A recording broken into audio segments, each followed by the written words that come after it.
मई का महीना, मई 2025 का महीना कुंभ राशि के लोगों के लिए कैसा होने वाला है। जय माता दी दोस्तों, आप सभी का स्वागत है हमारे YouTube चैनल अमृता एस्ट्रो में। और आज की इस वीडियो में मैं बात कर रही हूँ मई माह के राशि फल के बारे में। एक ऐसा महीना जब बड़े ग्रहों का राशि परिवर्तन होगा और आपके जीवन में काफी लंबे समय तक के लिए उनका प्रभाव देखने को मिलेगा। क्योंकि मई का महीना वो महीना है जब राहु, केतु और गुरु ऐसे ग्रहों का राशि परिवर्तन होना है जिसकी शुरुआत इस वर्ष के शुरू से चली आ रही है कि राहु केतु का गोचर होगा और साथ में गुरु बृहस्पति का गोचर होगा। और अभी आपने बहुत सारी वीडियोस में भी देखा होगा कि गुरु अतिचारी होने जा रहे हैं। तो हर एक चीज के बारे में हम यहाँ बात करने वाले हैं। ग्रह गोचर और उनका प्रभाव मई के महीने में आपके जीवन में किस तरह के बदलाव देने वाला है। तो आगे बढ़ने से पहले छोटा सा निवेदन है, चैनल पर पहली बार आए हैं तो सब्सक्राइब कर लें। कुंडली दिखाना चाहते हैं तो स्क्रीन पर या डिस्क्रिप्शन में आपको नंबर मिल जाएगा। मैं बात कर रही हूँ कुंभ राशि की। ये चंद्र राशि पर आधारित वीडियो है और यहाँ मैं ग्रहों की स्थिति की अगर बात करूं तो आप देख पा रहे हैं ये इस महीने ग्रहों की स्थिति होने वाली है। क्योंकि इस महीने में अभी शनि तो राशि बदल चुके हैं। मार्च के महीने में शनि का राशि परिवर्तन हो चुका है आपके दूसरे घर में। और राहु इस महीने राशि बदलेंगे 18 मई को। लेकिन उससे पहले ही 7 मई को तो बुध का राशि परिवर्तन हो जाएगा, जो कि आपके दूसरे घर में 4 ग्रह एक साथ मौजूद थे, वो एक चतुर्ग्रही योग खत्म हो जाएगा। बुध आ जाएंगे आपके तीसरे घर में, सूर्य के साथ बुधादित्य योग बनाएंगे। सूर्य पहले से ही उच्च के होकर बैठे हुए हैं। यहां से राहु 18 मई को आपकी राशि में चले जाएंगे और केतु 18 मई को आपके सप्तम में आ जाएंगे, यानी कि सिंह राशि में आ जाएंगे। गुरु बृहस्पति 14 मई को ही, यानी राहु से पहले ही आपके त्रिकोण में आ जाएंगे, आपके पंचम भाव में आ जाएंगे। अब ये जो ग्रहों का गोचर होगा ये काफी महत्वपूर्ण भी होने वाला है, क्योंकि यहाँ ऐसे दृष्टि संबंध बन रहे हैं, ऐसे ग्रहों का योग बन रहा है जो कई मायनों में विशेष लाभदायक रहेगा। तो हर एक चीज के बारे में विस्तार से जानेंगे हम। सबसे पहली चीज तो हम राहु की बात करते हैं। देखिए, कुंभ राशि, राशि के स्वामी शनिदेव होते हैं, लेकिन जो राहु है वो शनि के ही छाया ग्रह हैं। और जब भी राहु का जिक्र होता है या शनि का जिक्र हो तो हमेशा व्यक्ति डर जाता है, राहु से तो खास तौर से। लेकिन यहाँ अगर आप देखें तो ये राहु के लिए भी उसकी राशि है कुंभ राशि, क्योंकि शनि के छाया ग्रह हैं और ये राहु के लिए भी उसकी मूल त्रिकोण राशि कही गई है। यानी कि एक तरह से राहु अपने घर में आए हैं। अपने घर में राहु का प्रवेश होना क्या करने वाला है, तो मैं पहले बता दूं, डरने की बिल्कुल आवश्यकता नहीं है। क्योंकि ये ऐसा टाइम पीरियड होने वाला है कुंभ राशि के जातकों के लिए कि आपके जीवन में इस राहु का प्रभाव बहुत अधिक देखने को मिलने वाला है। क्योंकि ये अपनी राशि में आए हैं 18 वर्ष के बाद। 1.5 वर्ष तक एक राशि में रहते हैं और अगली 1.5 वर्ष तक राहु यहाँ विराजमान होने वाले हैं। तो बहुत लंबा टाइम पीरियड है। अब इस टाइम पीरियड का कैसे लाभ उठा सकते हैं, क्या करने वाले हैं। मूल त्रिकोण में है और गुरु त्रिकोण में है। गुरु यहाँ आएंगे ना त्रिकोण में। तो राहु क्या है, राहु को हम कैसे मानते हैं, राहु माया है, राहु इल्यूजन है। लेकिन ऐसा इल्यूजन नहीं जो आपको नुकसान दे। राहु हमारा जो अपर हेड है वो है, यानी कि राहु हमारा मुख है, राहु हमारी बुद्धि है। तो क्या होगा, विस्तार होने वाला है चीजों का। क्योंकि ये समय ऐसा है कि जब आप माया की तरफ चलने वाले हैं। माया की तरफ चलना यानी कि आपके विचार अच्छे होंगे। ये समय आपके नेम फेम को बढ़ाने के लिए अच्छा है। लेकिन जैसा कि मैंने कहा, राहु इल्यूजन है। राहु आपको ऐसी ऐसी चीजों से जोड़ेगा जो है भी और जो नहीं भी है। यानी कि आपके विचार को तो उच्च रखेगा, कुछ चीजों की तरफ आप गलत भी जा सकते हैं, कुछ चीजों की तरफ आप सही भी जा सकते हैं। तो सही राह चुनना सबसे ज्यादा जरूरी भी हो जाता है। अब देखिए, नई नई चीजें सीखने आप चाहेंगे, नई नई चीजों की तरफ आप बढ़ना चाहेंगे, जीवन में नई अपॉर्चुनिटी आ सकती है। राहु एक ऐसी टेक्निक है जो न्यू टेक्निक आप शुरू करना चाहते हैं, क्योंकि राहु को तो बस नया चाहिए ना कुछ। तो राहु नई टेक्नोलॉजी है, जो आज हर एक व्यक्ति नई टेक्नोलॉजी के साथ चल रहा है, वो राहु है। तो अब यहाँ क्या होगा, यहाँ फॉरेन लैंड जाने का मौका, फॉरेन लैंड से धन प्राप्ति का मौका। राहु क्योंकि विदेश के कारक भी है, तो विदेश जाना चाहते हैं, विदेश में रहते हैं, तो वहां से बहुत अच्छी अपॉर्चुनिटी आपको मिलने वाली है। और एक चीज आपको याद रखनी है, देखिए राहु ना थोड़ा सा सेल्फिश बना देता है, तो थोड़ा सा ध्यान रखना है। जब आप पैसे कमाने के बारे में सोचते हैं तो सिर्फ अपने फायदे की बात नहीं सोचनी है, इस चीज का खास तौर से ध्यान रखें। शनिदेव कहाँ है, शनिदेव आपके दूसरे घर में बैठे हुए हैं, जो धन का भाव है, जो परिवार का भाव है। और गुरु कहाँ है? गुरु आपके त्रिकोण में बैठे हुए हैं। तो यहाँ जब आप लाभ की हमेशा बारे में सोचेंगे, तो वहां दूसरों के बारे में भी सोच विचार आपको करना होगा। राहु के कारण दूसरों को भी महत्व देना होगा, तब जाकर राहु आपको अच्छे रिजल्ट देंगे। अच्छे तो ये रिजल्ट वैसे भी देंगे, लेकिन कहते हैं ना कि सोच का दायरा बढ़ाना, आपकी बाउंडेशन को खोल देना, कोई बाउंडेशन ना होना, लिमिट ना होना, उसके बारे में आप क्या सोचना चाहते हैं, क्या करना चाहते हैं। तो ये बहुत सारी अपॉर्चुनिटी आपके जीवन में लेकर आने वाला है। नई चीजें हो गई और साथ में नई टेक्नोलॉजी हो गई। थोड़ा सा हेल्थ का ध्यान भी रखना है, हेल्थ इश्यू वगैरह हो सकते हैं, तो थोड़ा सा उसका ध्यान आपको रखना होगा। अभी आप कुछ अच्छी चीजें भी होंगी जिनके बारे में आपको बात करूंगी। वैसे राहु देखिए बहुत कुछ आपको देने वाला है, इसके लिए मैं आपके लिए एक प्रॉपर वीडियो बनाऊंगी, जो राहु के गोचर का प्रभाव ही मैं आपको बताने वाली हूँ। यहाँ हम थोड़ी थोड़ी सी चीजें डिस्कस करेंगे। फिर उसके बाद हम आ जाते हैं गुरु के गोचर के बारे में। तो गुरु 14 मई तक आपके केंद्र में बैठे हुए हैं, दूसरे घर में, और 14 मई को ये आ जाएंगे आपके त्रिकोण में। एक चीज हमेशा याद रखें, जब कोई ग्रह त्रिकोण में बैठता है तो वो आपके त्रिकोण को एक प्रभावित करता है। त्रिकोण में बैठा ग्रह आपकी राशि को प्रभावित करेगा और आपके नवम भाव को प्रभावित करेगा। काल पुरुष कुंडली में गुरु जो है वो त्रिकोण के स्वामी, यानी कि वो आपके नवम भाव के स्वामी है। त्रिकोण में गुरु का आना बहुत अच्छी अपॉर्चुनिटी आपके जीवन में लेकर आएगा। पंचम भाव में आना, पंचम भाव क्या है? प्रेम का है, संतान का है, शिक्षा का है, बुद्धि का है। अब ये समय कैसा होगा? ये समय आपके लिए ऐसा होगा जब संतान प्राप्ति के योग आपके जीवन में बनेंगे, प्रेम आपका अच्छा रहेगा, वैवाहिक जीवन आपका अच्छा रहेगा, और साथ में यहाँ गुरु की जो चीजें होंगी ना, वो आपके ज्ञान का विस्तार करने वाली होंगी। ज्ञान का विस्तार कर पाएंगे, अपने गुरुजनों की बात मानेंगे, अपने गुरुजनों का सम्मान करेंगे, तो बहुत अधिक लाभ आपको देखने को मिलने वाला है। जो निसंतान है उनके लिए, कुंभ राशि के जातकों के लिए संतान प्राप्ति का अच्छा योग बनने वाला है, और संतान से खुशियां प्राप्त होने का योग है। संतान के उज्जवल भविष्य के लिए ये समय बहुत अच्छा है। इसके अलावा स्टॉक मार्केट जैसी चीजें होंगी, उनसे भी आपको अच्छा रिजल्ट देखने को मिलेगा। शिक्षा अच्छी रहेगी, शिक्षा में नई अपॉर्चुनिटी देखने को मिलेंगी, अपनी अपनी इच्छाएं पूर्ण कर पाएंगे आप।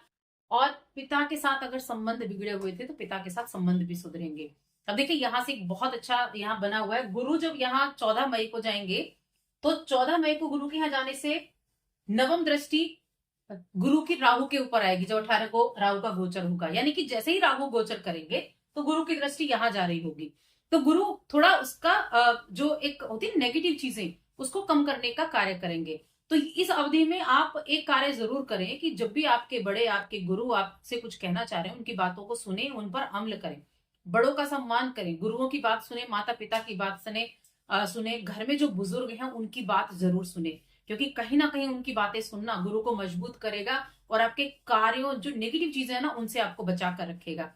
क्योंकि हमारे जीवन में कुछ चीजें ऐसी होती हैं जिनको हम इग्नोर कर देते हैं, लेकिन असल में वो हमारे लिए बड़ी फायदेमंद होती हैं।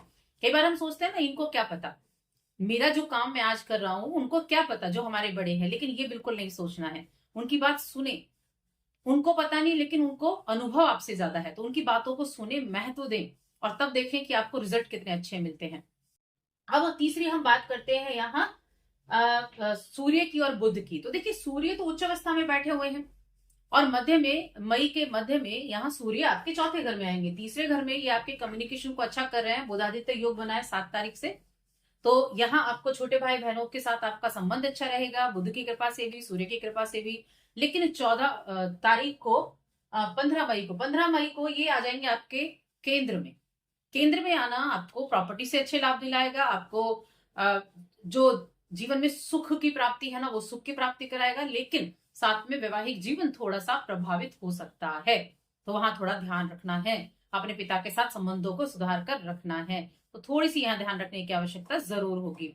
उसके बाद हम बात करेंगे मंगल के बारे में। तो देखिए मंगल देव आपके छठे घर में बैठे हुए हैं, बेशक नीच के हैं, घबराने की आवश्यकता नहीं है, क्योंकि मंगल नीच के भी होंगे छठे घर में तो भी अच्छे रिजल्ट देंगे। किसी कंपटीशन में बैठने जा रहे हैं आप, बिल्कुल आप एक बार कोई मना करे तो उसकी बातों को ना मान के आप उससे अलग ना हटे। लोग पीछे धकेलने वाले बहुत होते हैं, तो आपको उनकी बातों को नहीं मानना है, आपको ध्यान देना है कि नहीं मुझे ये करना है। फिर आप जो एफर्ट करेंगे ना, उस एफर्ट का रिजल्ट आपको प्राप्त होगा। अगर आपने एक पेपर दिया, मान लीजिए आपका उसमें सिलेक्शन नहीं हो, तो आपको दूसरा सिलेक्शन जरूर होगा। तो यहाँ मंगल आपके लिए बड़े अच्छे रिजल्ट दे रहे हैं। मंगल आपके दुश्मनों पर भी आपको हावी रखेंगे, दुश्मन भी आपका कुछ नहीं बिगाड़ पाएंगे। लेकिन यहाँ एक चीज बन जाती है 18 मई से। 18 मई को जब राहु यहाँ आएंगे तो मंगल की दृष्टि राहु पर होगी। मंगल 1 2 3 4 चौथी दृष्टि से तो आपके नवम भाव को देखेंगे। नवम भाव को देखकर क्या करेंगे, आपकी यात्राओं की प्लानिंग करवाएंगे आपसे, आपके पिता के साथ संबंध अच्छा रहेंगे, हायर एजुकेशन के लिए बच्चों के लिए बहुत अच्छा रहेगा। 7वीं दृष्टि और 8वीं दृष्टि, तो यहाँ थोड़ा राहु पर देखिए, मंगल की जब दृष्टि होती है तो गुस्से को बढ़ा देती है, उतावलेपन को बढ़ा देती है, जल्दबाजी को बढ़ा देती है, क्रोध को बढ़ा देती है, वाद विवाद करवा देती है। तो थोड़ा सा ध्यान रखना है इस महीने, खाली इस महीने में ध्यान रखना है। वैसे तो गुरु भी देखेंगे, मंगल भी देखेंगे, लेकिन कहीं ना कहीं आपको थोड़ा वाणी पर नियंत्रण रखना होगा। किसी से वाद विवाद नहीं करना है, इस चीज का खास तौर से ध्यान रखें। बिना वजह के किसी से नहीं उलझना है। बेशक मंगल आपके छठे घर में बैठकर आपको उस लड़ाई से बचाने का कार्य करेंगे, लेकिन टेंशन नहीं लेनी है। इस चीज में आपको खास तौर से ध्यान रखना है, खाली इस महीने में, जब तक मंगल का गोचर नहीं हो जाता है। उसके बाद मैं बात करूंगी केतु के बारे में। तो देखिए, केतु जो है ना 18 मई तक यहाँ रहेंगे, और 18 मई के बाद केतु आ जाएंगे यहाँ आपके सप्तम भाव में, सिंह राशि में। सिंह राशि में केतु का आना सप्तम भाव में थोड़ा सा केतु क्या डिटैच कराते हैं। तो केतु की वजह से क्या होगा कि वैवाहिक जीवन में थोड़ा सा डिस्टरबेंस हो सकता है। मन में ये आ सकता है कि आप यानी कि अपने मन में आप खुद को लेकर ही कि मेरा कोई ध्यान नहीं रखता, या मेरा जो मैं कर रहा हूं वो मेरे लिए कोई नहीं करता। तो इस तरह की चीजें मन में हो सकती हैं। तो ये बिल्कुल भी मन में नहीं आने देना है, थोड़ा सा ध्यान रखना है, इस तरह की नेगेटिव चीजों को अवॉइड करना है, क्योंकि कहीं ना कहीं राहु सामने होते हैं हमेशा केतु के। तो यहाँ जो सूर्य है वो भी चौथे घर में होंगे, तो थोड़ा सा ध्यान रखने की आवश्यकता है। बिना वजह की बातों को तूल ना दें, बिना वजह की बातों से दूरी बनाकर रखें, तो थोड़ा बहुत डिस्टर्बेंस यहाँ आपको देखने को मिल सकता है। उपाय आपको जरूर करने हैं। अब हमने किसकी बात नहीं की, हम करते हैं अब शुक्र की बात। देखिए, शुक्र और शनि ये आपके दूसरे घर में बैठे हैं, शुक्र उच्च के हैं। शुक्र आपके केंद्र के स्वामी, चौथे घर के स्वामी है, और आपके नवम भाव घर के स्वामी है। ये समय उच्च शिक्षा के लिए बहुत अच्छा है, लग्जरी जीवन जीने के लिए अच्छा है, परिवार के साथ संबंध बनाने के लिए अच्छा है, पारिवारिक रिश्तों को मजबूत करने के लिए अच्छा है, कुछ नई नई चीजों पर अमल करने के लिए बहुत अच्छा है। शुक्र का गोचर इस महीने बहुत उत्तम रहेगा। शुक्र उच्च के चल रहे हैं दूसरे घर में, तो धन प्राप्ति के अच्छे योग आपके लिए बनने वाले हैं। साथ में शनि बैठे हैं, दोनों मित्र हैं। शनि देखिए, यहाँ बैठना शनि का 7.5 का तीसरा फेज चल रहा है। मैं कहूंगी ये 7.5 का तीसरा फेज आपके जीवन में बदलाव जरूर लाएगा, और अच्छे बदलाव लाएगा, पॉजिटिव बदलाव लेकर आएगा। अगर कुंडली में चंद्रमा पीड़ित नहीं है, शनि पीड़ित नहीं है, आपने सेकंड फेज बहुत बुरा देखा है शनि की 7.5 का, तो ये उतरती 7.5 जीवन में अच्छे बदलाव लाएगी। बाकी ग्रहों की स्थितियां भी मायने रखेंगी जो चीजों को बदलने वाली होंगी। और देखिए, गुरु को अगर आप देखें ना, तो गुरु क्या है, जो आपके त्रिकोण में बैठे हैं वो धन के स्वामी हैं, वो लाभ के स्वामी हैं। जो त्रिकोण में बैठे हैं तो धन प्राप्ति के बहुत अच्छे योग बनेंगे। जो इस राशि के शिक्षक हैं, या फिलोसफर हैं, या टीचर्स हैं, किसी भी तरह ज्ञान देते हैं, आप टीचिंग करते हैं, तो उनके लिए बहुत अच्छा रिजल्ट रहेगा। स्टॉक मार्केट से रिजल्ट प्राप्त होगा, आप बिजनेस में अच्छा ग्रोथ ले पाएंगे। तो कहीं ना कहीं अब ये जो ग्रहों का एक गोचर हुआ है, ये आपके जीवन में बड़ा प्रभावशाली रहने वाला है। अब ऐसा नहीं कि जैसी राशि बदली अगले दिन से चीजें प्राप्त होनी शुरू हो गई, थोड़ा वक्त दे, लेकिन हाँ, चीजें बदलेंगी जरूर। गोचर बहुत मायने रखता है। आपके जीवन में जो दशाएं चल रही हैं उनको पुश करने का काम गोचर करते हैं। कुंडली में अगर गुरु अच्छा है, गुरु की महादशा है, तो त्रिकोण में बैठकर गुरु बहुत अच्छे रिजल्ट देगा। अगर राहु की महादशा है कुंडली में, और राहु की पोजीशन थोड़ी ठीक है, तो राहु बहुत अच्छे रिजल्ट देगा। यहाँ चीजें बहुत अच्छे से काम करने वाली है इस महीने में। अब यहाँ मैं बात करूंगी उपाय के बारे में कि उपाय आपको क्या करना चाहिए। तो एक तो है भगवान शिव की आराधना करना, भगवान शिव की आराधना करें, और साथ में शिवलिंग का जलाभिषेक जरूर करें। दूसरा है, हो सके तो दुर्गा सप्तशती का पाठ भी करें। शुक्रवार के दिन कर सकते हैं, या बुधवार के दिन भी कर सकते हैं। तो शुक्रवार के दिन करें तो ज्यादा अच्छा रहेगा। दुर्गा सप्तशती का पाठ करना बहुत उत्तम भी रहेगा। तो ये उपाय आप इस दौरान कर सकते हैं। हनुमान जी की पूजा भी करें समय समय पर, मंगलवार के दिन या शनिवार के दिन हनुमान जी की पूजा करना, उनको चोला चढ़ाना, या वहीं बैठकर सुंदरकांड का पाठ करना, ये बहुत उत्तम रिजल्ट देने वाला है इस गोचर अवधि के दौरान। बाकी गुरु का गोचर आपके जीवन में क्या प्रभाव लाएगा, इसके ऊपर मैं अगली वीडियो बनाऊंगी, जो काफी महत्वपूर्ण होने वाली है, साथ में राहु की और केतु की भी। तो उन वीडियोस का भी आप वेट करें और ये वीडियो आपको कैसी लगी हमें कमेंट करके जरूर बताएं। जय माता दी।